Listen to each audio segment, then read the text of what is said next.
പ്രമാണിമാർക്ക് വേണ്ടി തീരെഴുതി കൊടുക്കാൻ ആരിഫ് മുഹമ്മദ് ഖാന് സ്ത്രീധനം കിട്ടിയ വകയല്ല.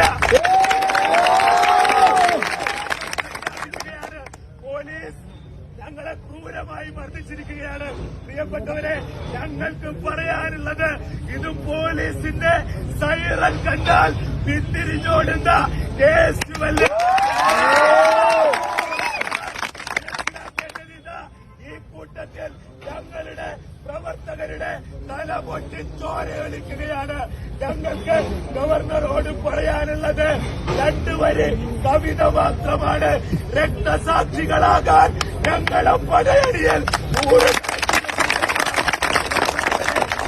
മർദ്ദനോപാധികൾ കൊണ്ടൊന്നും SFIയെ തല്ലിയൊതുക്കാമെന്ന് ആരെങ്കിലും വിചാരിച്ചിട്ടുണ്ടെങ്കിൽ അവർ മണ്ടന്മാരുടെ സ്വർഗത്തിലാണ് എന്നാണ് ഞങ്ങൾക്ക് പറയാനുള്ളത്.